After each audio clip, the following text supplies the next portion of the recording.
میرے خیال میں میرے آنے سے زیادہ بہتر ہے آپ کال پر تو ہی جو ہے نا الفاظ بیعت کلوا دیں تو ٹھیک ہے۔ کسی کے بچے ہوئے پانی سے وضو یا غسل ہو سکتا ہے؟ تو جی ہاں، بچے ہوئے پانی سے کیا مراد ہے؟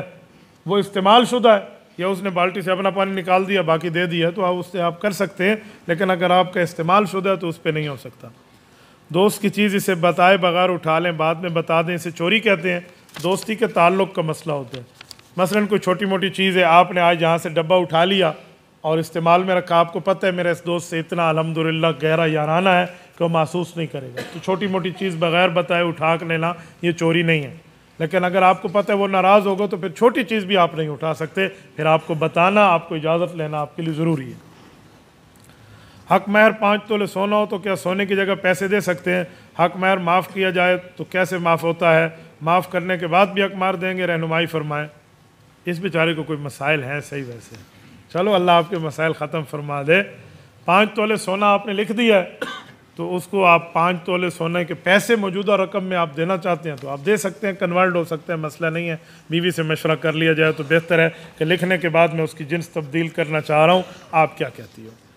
دوسری بات کہ اگر معاف کرانا چاہیں، ہاں معاف ہوتا ہے لیکن شرائط کے ساتھ ہوتا ہے۔ آپ وہ پیسے، وہ جو مال ہے بیوی کے ہاتھ میں دے دیں اور اسے کہیں اس کے سیاہ سفید کی تو ذمہ دار ہے، اللہ رسول کی طرف سے تیرا حق ہے، تو کھا جا، کسی کالے چور کو دے دے، آگ میں ڈال دے، ہمیں دے دے، جس کو دے دے، تیری مرضی، اللہ رسول تم سے نہیں پوچھے گا، یہ تیرا حق ہے، یوں کر کے دے دو۔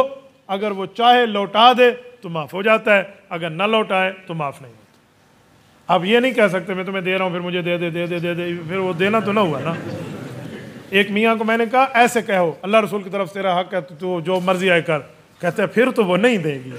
تو میں نے کہا نہیں دے گی تو آپ کو کیا ضرورت ہے آپ نے حق کے مار لینے؟ آپ نے حق کے مار کے بدلے میں اپنے حقوق لے لیے اور حق کے مار دینے کے مسئلے میں آپ بیٹھے ہوئے ہیں۔ اذان دینے کے لیے داڑھی ہونا، جی بالکل، نماز اور اذان کے لیے ہمارے فقہا نے لکھا ہے کہ بندے کو باشرہ ہونا ضروری ہے، بہت ہی بہتر کام ہے۔ ترغیب کے لیے چلو اذان میں گنجائش ہمارے بعض حضرات دے دیتے ہیں کہ یہ بندہ اذان دے دے، لیکن بہتر کام یہ ہے کہ اگر اس کو اذان کا شوق ہے تو اس طرح کل وہ کہے مجھے امامت کا شوق ہے تو آپ داڑھی منڈے کو امامت پہ ٹھہرا دیں گے؟ نہیں، اسے چاہیے بھائی آپ سنت رسول کی پابندی فرمائیں، آپ اسلامی احکام کو مکمل فالو کر لیں، آپ 5 وقت کی اذان دے دیں، ہمیں کوئی نہیں مسئلہ، لیکن اس کو شریعت کے احکام کی پابندی سمجھانی چاہیے۔ ایک بیمار ہے اس کے لیے اسپیشل دعا کرو، اسپیشل دعا کون سی ہوتی ہے یہ تو مجھے نہیں پتہ، اسپیشل دعا کیسے کہتے ہیں؟ بھائی دعا ہی کرو، اللہ پاک اس بیمار کو صحت عطا فرمائے، چلو اسپیشل صحت عطا فرمائے۔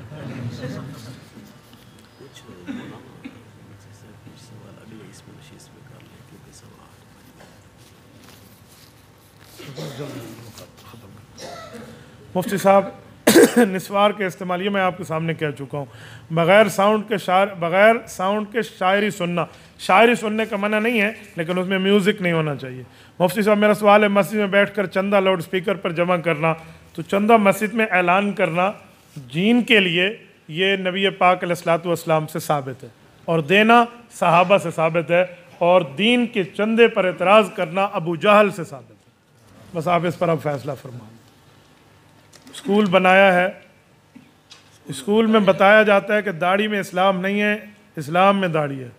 اسکول والوں کو کہو تعلیم میں اسکول نہیں ہے، اسکول میں تعلیم ہے، آپ کیا کرو گے؟ آپ کو صرف داڑھی پر مسئلہ نظر آتا ہے۔ بابا داڑھی میں اسلام نہیں ہے، اسلام میں داڑھی ہے تو ٹھیک ہے، ایک داڑھی میں تو سارا اسلام نہیں ہے، نماز بھی پڑھنی پڑے گی، روزہ رکھنا پڑے گا، حج کرنا پڑے گا، عقیدہ صحیح کرنا پڑے گا، یہ تو بات ٹھیک ہے، لیکن اس کا کیا مطلب ہے کہ داڑھی میں اسلام ہے لہٰذا اسلام داڑھی بھی کٹا دے؟ ایسی کوئی بات نہیں ہے بھائی، اس معاملے کو آپ پورا دیکھیں۔ داڑھی تو مرد کی صفت ہے، یہ مرد کے چہرے پہ آتی ہے، دیکھا نا، اللہ اللہ ہونا شروع ہو گیا، تو داڑھی تو مرد کی صفت ہے، جو مرد بنتا ہے تو اس کو داڑھی رکھنی چاہیے۔